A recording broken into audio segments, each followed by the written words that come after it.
be for Q&A. Yeah. And the first one to give a presentation is Daniël Bracker.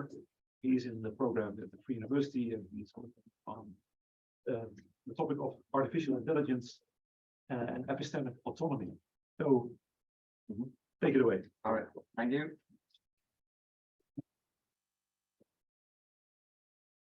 Yeah, it's a pity that Naomi is not here, because I thought actually that would be a nice, relation between her topic and mine. But first of all, I want to say hi, everyone.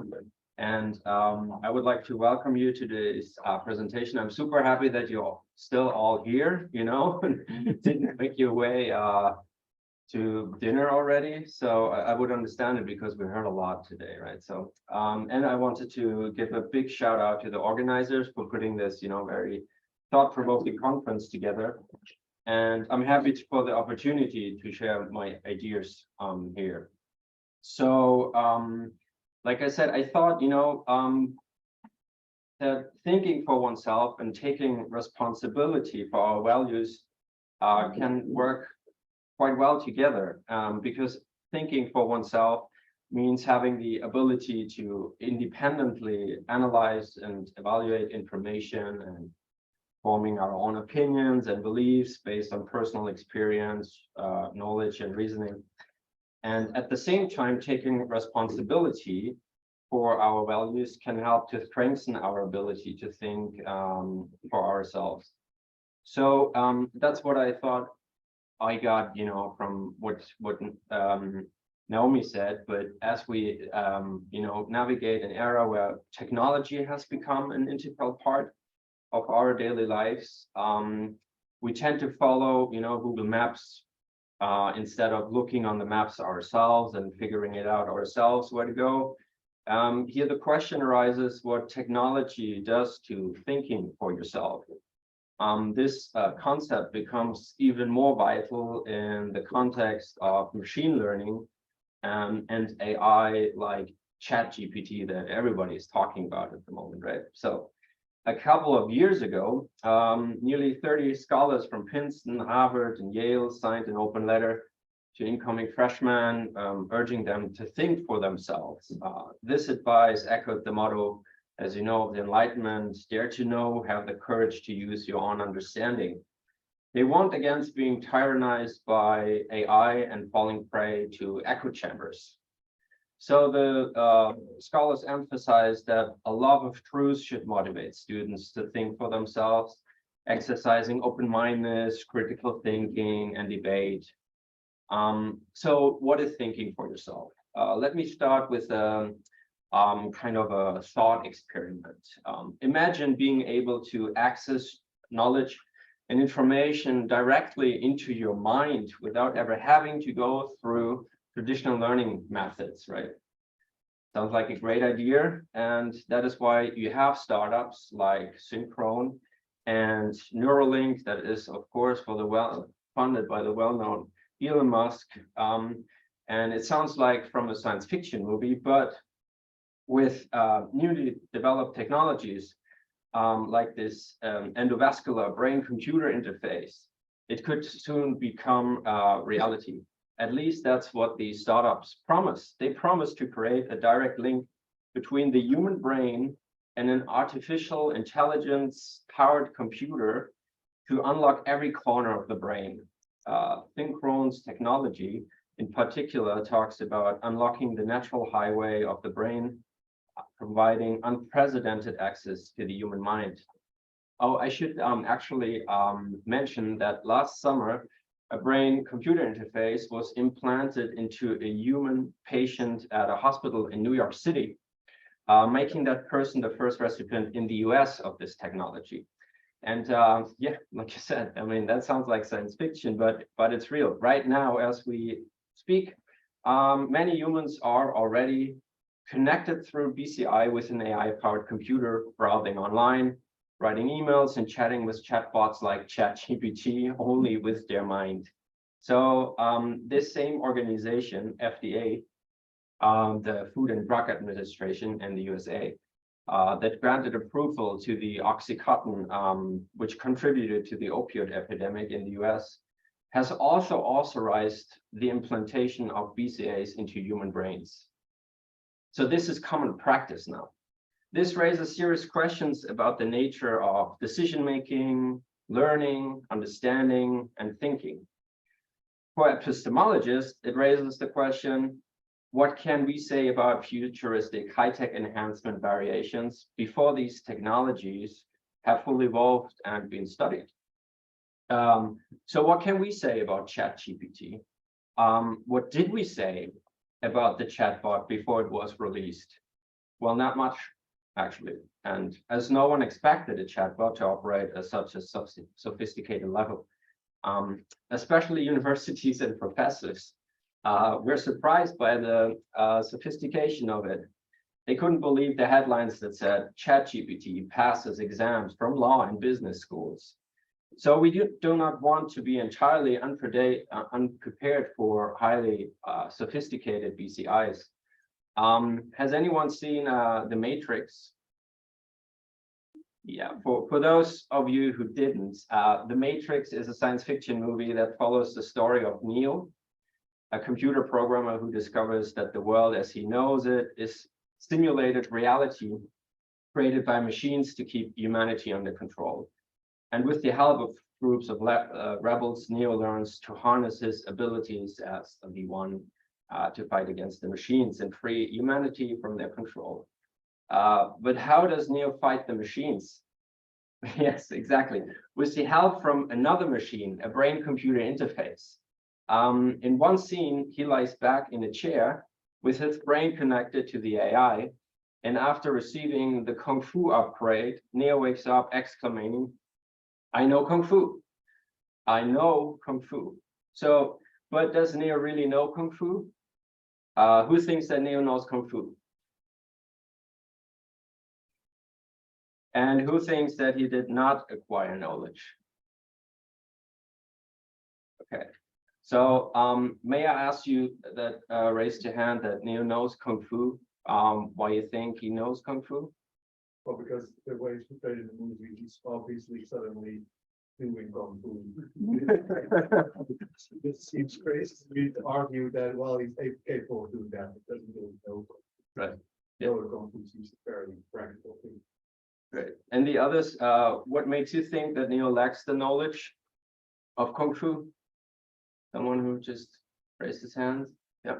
Well, yeah, because again, the way it's portrayed, I think if you were to like ask him in the movie, what does he actually know about Kung Fu? Like, I don't think he could. Like he would do it instinctively, but he didn't have knowledge. Great, thank you.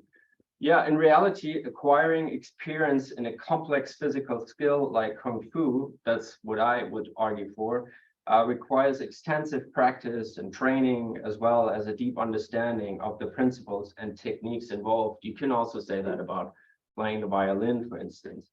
Let's just say it's possible that the program in the movie could have included a comprehensive understanding of the principles and techniques involved in Kung Fu.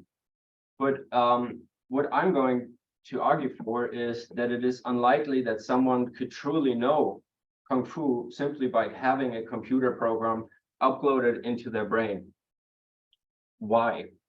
Well, we could say that even if a computer program were able to provide someone with a comprehensive understanding of the principles and techniques involved in Kung Fu, I'm just inclined to say that there is no substitute for the experience and wisdom that comes from years of actual practice and training under the guidance of a skilled instructor, for instance.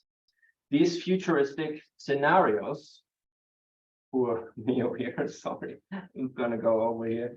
These futuristic scenarios set us up to debate whether what we've gained through cognitive enhancement can be considered knowledge or something less valuable.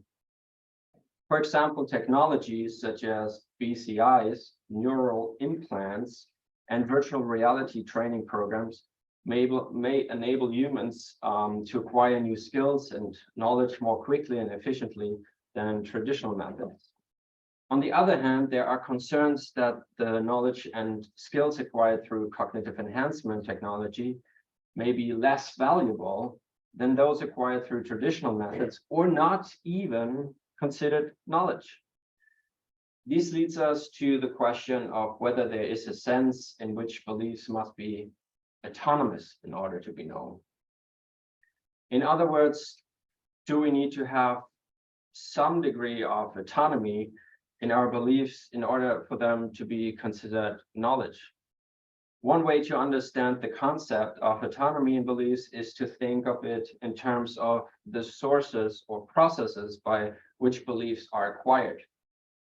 Autonomy in beliefs refers to the idea that our beliefs should be the result of our own cognitive processes rather than being imposed on us by external sources. So let's just dive into these concepts and explore what knowing involves in the concept of epistemic autonomy and cognitive enhancement. The starting point is whether compelled beliefs can be considered candidates for knowledge. I think that's a rather difficult question because it's unclear in what sense knowledge requires that our beliefs are autonomous. And there's not much literature out there yet. So is there a sense in which beliefs must be autonomous in order to be considered knowledge, is the question. Traditional theories of knowledge traditionally focus on the justification aspect.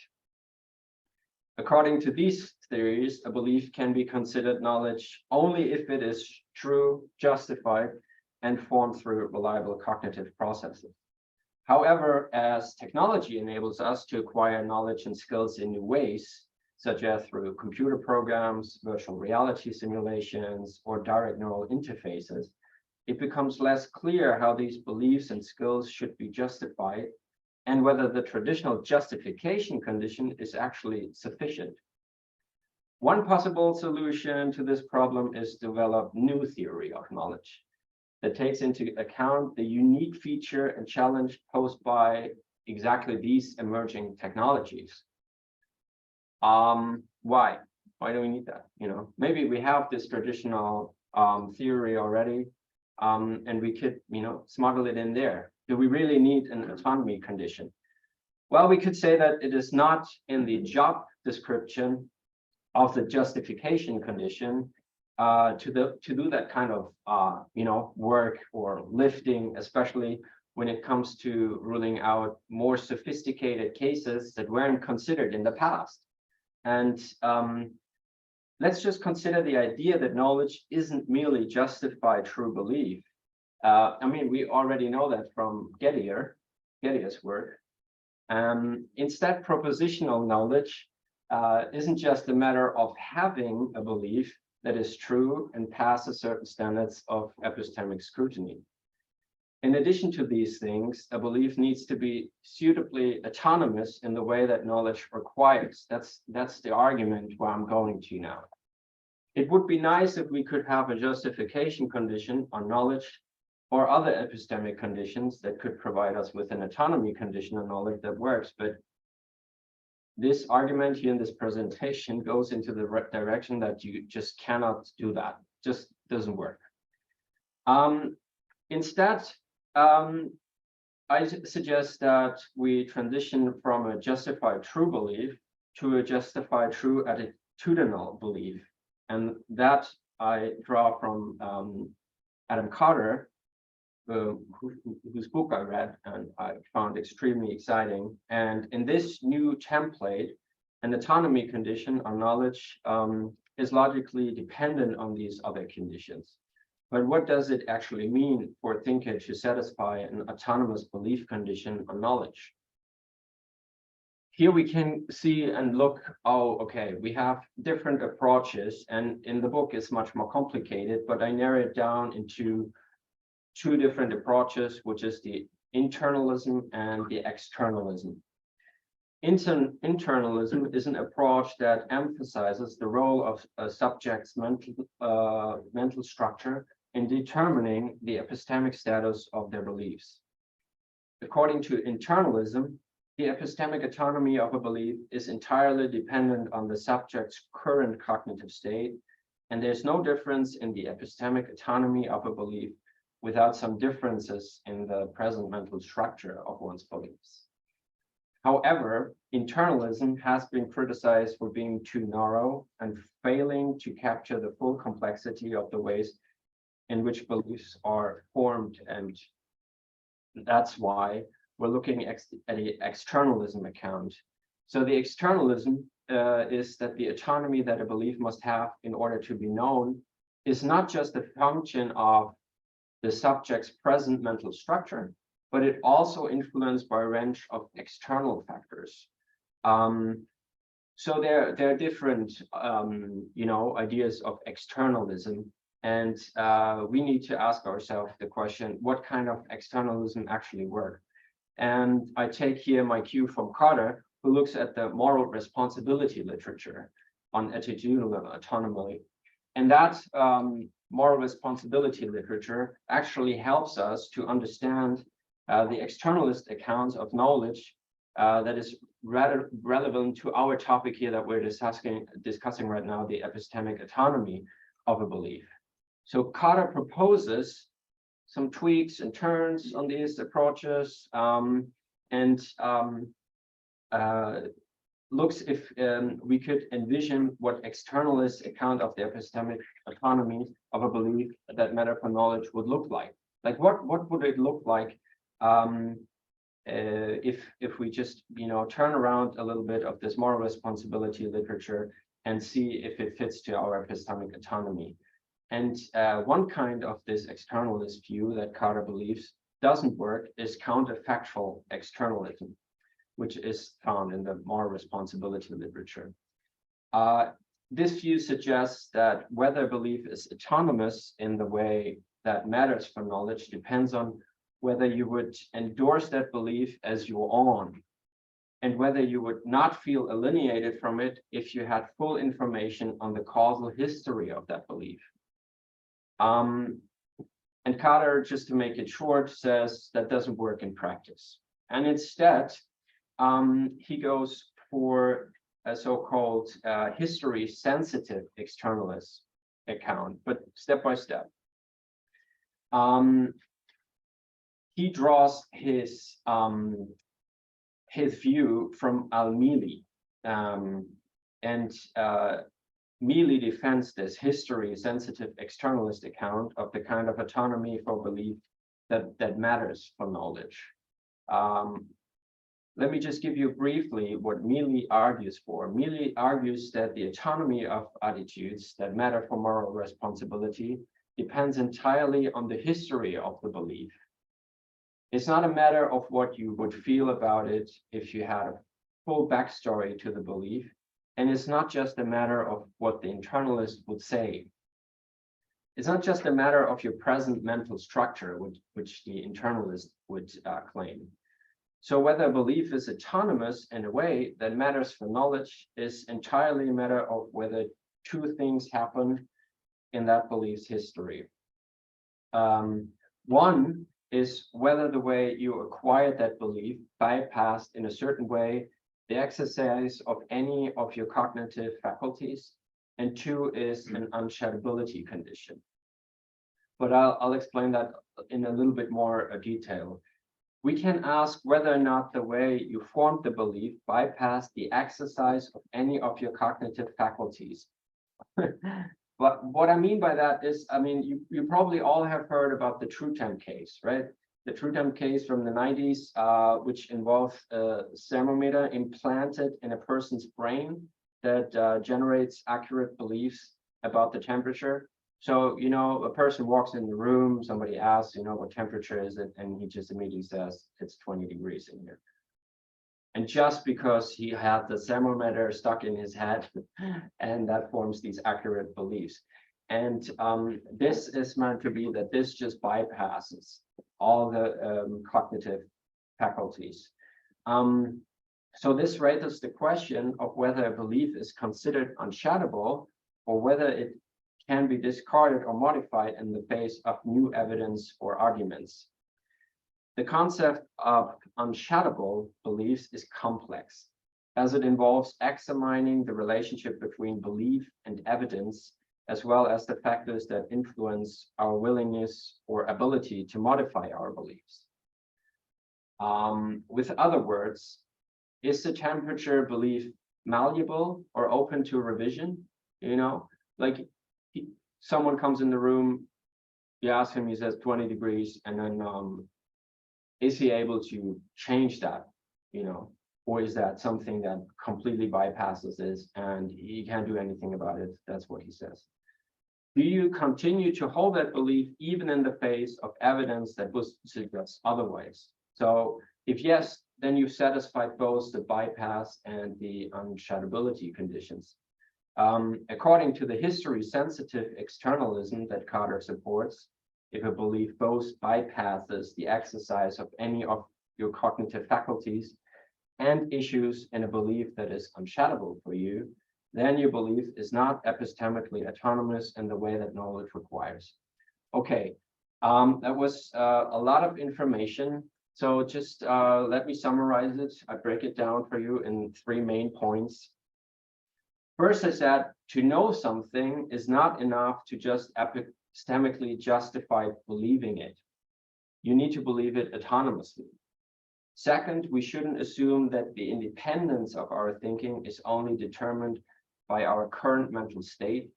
And third, it's not convincing to think that counterfactual externalism is a valid form of externalism when it comes to independent thinking. So epistemic autonomy has 2 conditions: a bypass condition, a condition that asks whether our beliefs were acquired without relying on our cognitive abilities, and an unshattability condition, a condition that asks whether we can give up our weaken our beliefs if we want to. Yeah, thank you.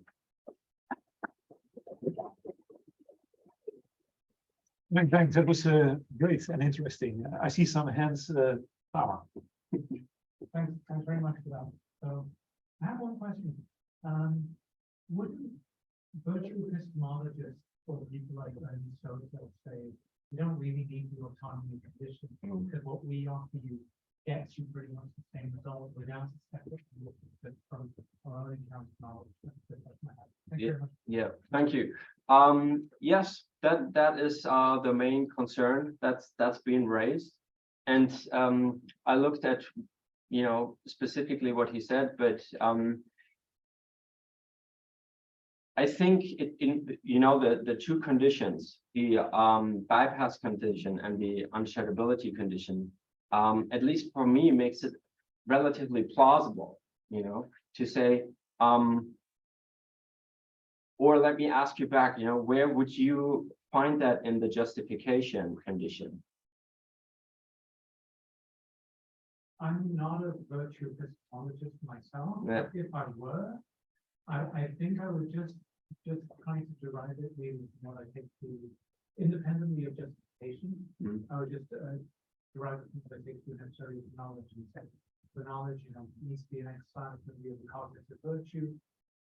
If it's an exercise of cognitive virtue, you get autonomy and something just, you know, Yeah, very crucial. yeah. Thank you. Other questions, Richard? Yeah, I didn't get this at all. I mean, you know, autonomy is independence, right? That's what the word means, yeah? Yeah. Right, well, in knowledge, you precisely don't want independence. You know, you want your mental state to be tracking the truth. If the truth is that, you go that way. If it's that, you go that way. You don't want to be autonomous. So I must be missing something. Yeah, I fully understand, of course, and I think that's an absolutely crucial aspect of these things. But I think when we look at the cognitive enhancements, like brain-computer interfaces, where we start to believe that, or where we start to experiment with the thought that it might be possible in the future that you get knowledge zapped into your brain. Yeah. And would we then consider that still knowledge?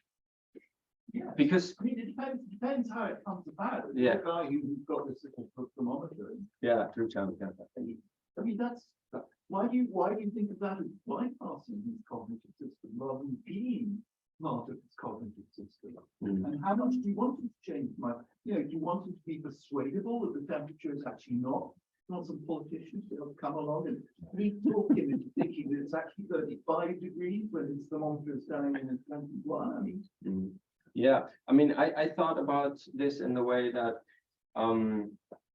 if you, I think that there should be a distinction between something that you learn through a traditional learning process or through an understanding why you go through life, like with the Kung Fu example. You go to certain steps along the way until you master that one kick or, punch or whatever. And I would like to have a distinction between that kind of knowledge and the knowledge that you get zapped into your brain. Just, it just intuitively also feels as two different things. And if we would say they equally justified, I would have personally an issue with that. So that's why I think you could ask yourself, is that autonomously, like is this an autonomous belief or not, helps to distinguish these two types of knowledge. Okay, Eva. I think my question had also about what has been said already. Because when I think of how I come to knowledge, I think my knowledge is like everything but autonomous. Like if I read a paper, like there's some expert telling me that this is the case, but then when it becomes knowledge, I have this additional reason instead of, just coming out of the paper, that people keep telling me, this is the case. There's always a reason why I come to believe that it's the case, because, I actually believe it, or I have other reasons to accept that. Yeah, so I'm trying to figure out what the additional value is of a condition that the knowledge is autonomous. Because in my own experience, my knowledge is everything about autonomous. Well, if we talk about the value of the things, that would be like my second chapter, but I didn't have enough time for that. But I would say the value of intellectual self-constitution, is considered to be, I mean, I think it is related to the point where I think we need to be able to distinguish if that derives from ChatGPT, like, do I go instead for what I thought I know, do I go with ChatGPT, even if it would be maybe equally